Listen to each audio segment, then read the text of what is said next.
And, we've all seen bloopers and outtakes, but my question kind of goes into dealing with overcoming self-induced fears. So within your professional career, have you ever been in a situation in which you weren't quite properly prepared and you were afraid that things were going to go embarrassingly wrong, but you overcame it and you made that moment successful? And if so, what happened and what method did you employ to get through it? That is a great question.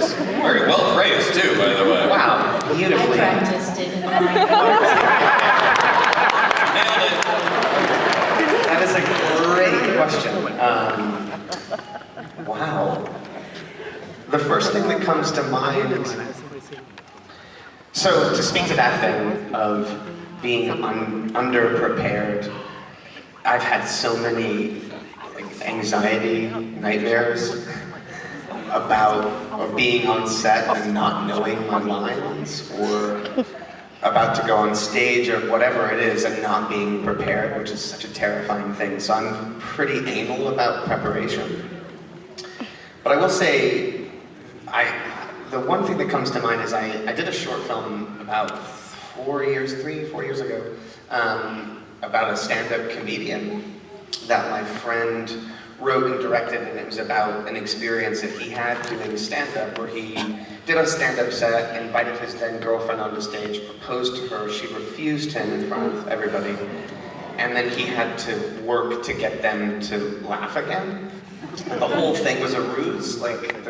It was actually, it wasn't his girlfriend, and he wasn't actually proposing. The whole thing was a setup to try and see if he could win the audience back. And I always loved the story, and then he developed it into a short. What became very clear very early was I was going to have that experience of doing stand-up comedy in order to really. It was one of the few things actually that I've done as an actor where I felt I have to do that thing that I've never done before in order to inform on how to do that within the context of the piece, naturally. So I kept putting it off. Every conversation we'd have about it over the course of the year, because there was no date set. I was like, yeah, we'll talk about it. That's a good idea, which I should definitely do it. I was terrified, because that's not something that I'm capable. I didn't think I was capable of doing it, and I certainly had no interest in being a stand-up comedian. So, date gets set, suddenly we're in crunch time, there's like 3 to 4 weeks before we're shooting this short, and I've still not done stand-up in front of an audience before. And so, he actually set a date at the Improv in Los Angeles and was like, you're doing it this night at this time. I'm like, oh fuck. Oh, fuck. So, I went to his house and we were gonna work on the material, and the first thing that I said to him when he opened the door was, I don't want to do your jokes, because he'd written a script with a bunch of jokes, a whole stand-up set. And my main reason for that was that I didn't want to have to memorize somebody else's jokes. I wanted to, if I'm on stage and I'm bombing, I wanted to at least be able to have my own recall of my own weird brain to come up with something to save me. So we built a set over the course of about 3 hours that was primarily written by me, but we did it together.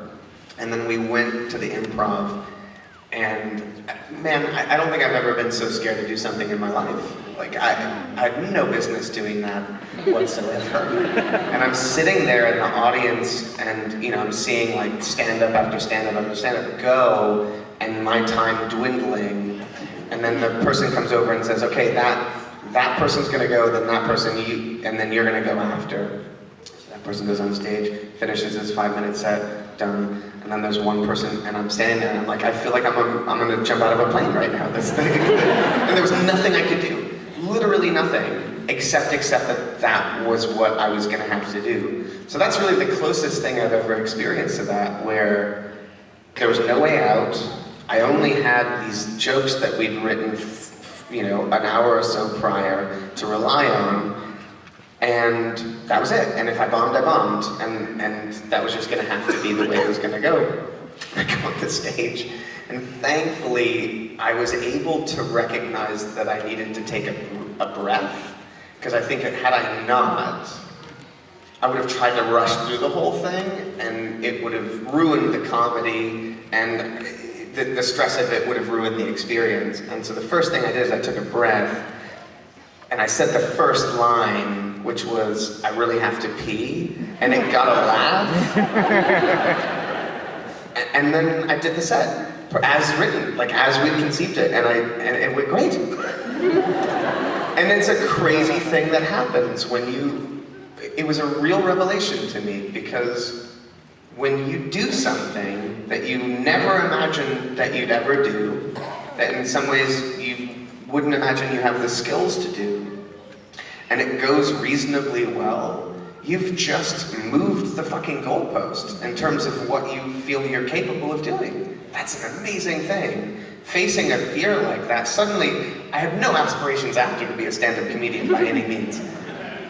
But at that moment, I knew I was capable of something that I never thought I was capable of doing. So face your fears, because it's really quite extraordinary. Even if you fail, you've still done something that you didn't think you could do. And you've moved forward the realm of what your own capabilities are in your mind, and that is a really extraordinary thing. Yeah. Yeah, thanks. I have to say, that story though gives me anxiety. Oh. Like crowds are a problem, but trying to actively make people laugh. No. It's a whole. Well, see, that's the thing. Like, I've done some stuff on stage, and that's scary. But at least you have lines of dialogue. The expectation of the audience is not the same. They're here for essentially a play. The response is not necessarily the same. Instead of nakedly standing on stage, wanting everyone, I mean, that is suicide. Oh, Yeah. it's so scary. Yeah, I don't think it could be more vulnerable. No. Unless you were legitimately naked on stage. Like, Yeah. It's a whole other bit, I guess. But yeah. Hi, we are roughly the same age, so I've had the pleasure of growing up with you through your work, all the way from Radio Flyer and The Good Son, which I was probably too young to be watching anyway. But one of my favorite films of yours is Maniac. Oh, yeah. And that, if you haven't seen it, it really puts you in through first person in the mind of Maniac.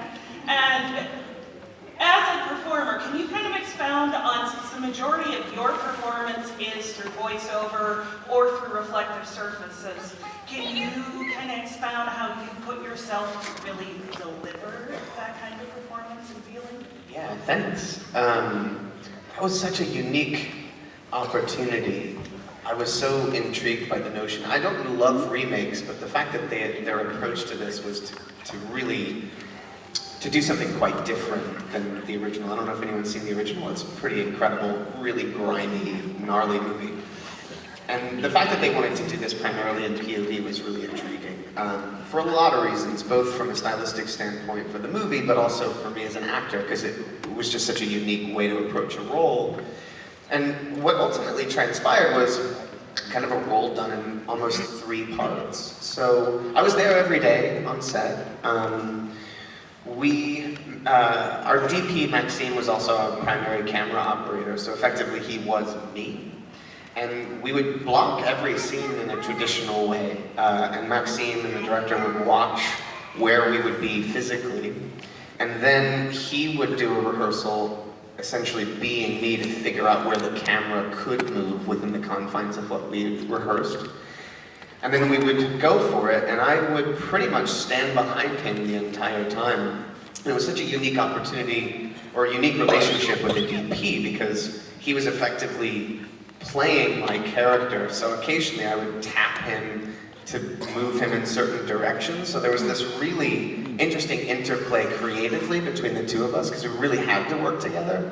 And then, you know, I'd find creative ways to get my hands into frame, and we'd find ways to, you know, break so that there was a sense of physical presence as much as we possibly could. We had one other double for me that could, if there were supposed to be 2 arms simultaneously, he would be one arm and I'd be another, because I couldn't get it all the way around the camera.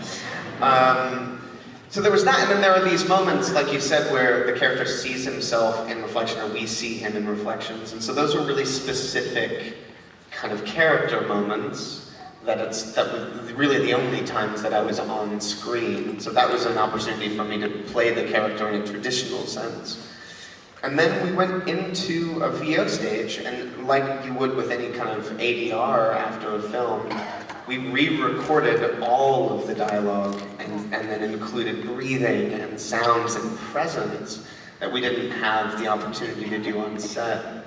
You know, little whispers, little things to kind of make the character, I feel like, really came to life in that sense. And I always kind of knew that. Like we were doing really fun, exciting work on set, but in terms of making that character, breathing life into that character, a lot of that happened vocally.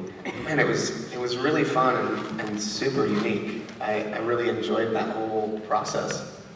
It's wonderful. Thank you. Oh, thanks. Thank you. How you doing?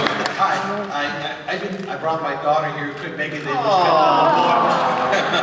actually, I became aware of you when she was 9 years old and wanted to marry you, so I had to research you. Like, who's this guy? Anyway, her name is Emily. Cool. But the question I do have is, as an actor, especially with these CGI-heavy films, what's it like in your process to act opposite individuals who are in motion capture suits and in that kind of items, because it just seems to be something challenging to an actor?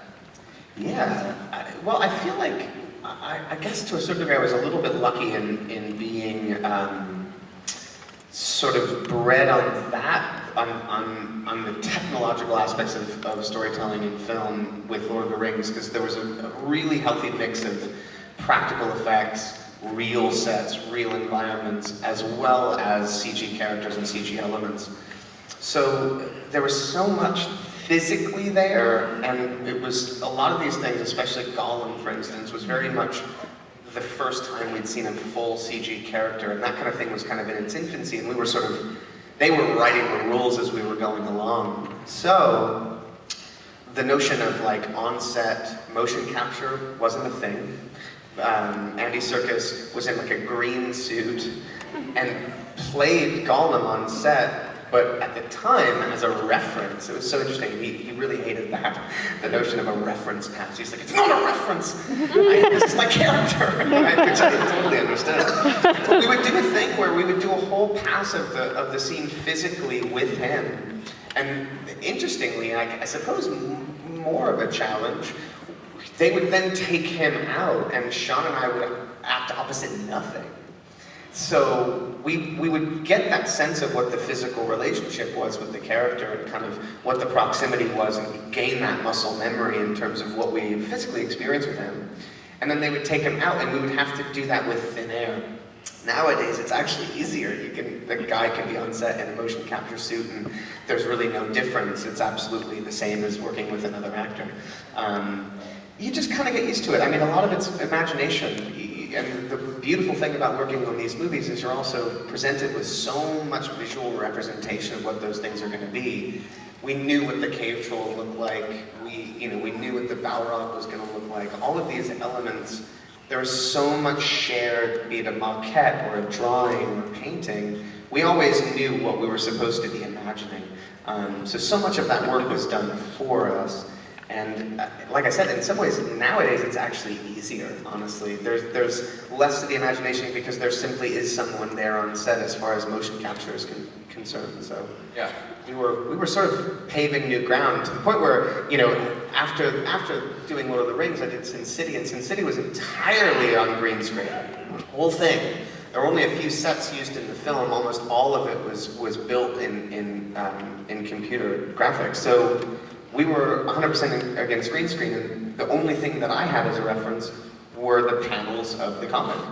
And I'm like, okay, we're doing that panel today, great. Like, you know, and you just use your imagination.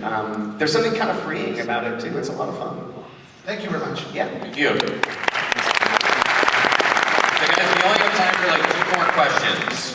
So just as a heads up, then we got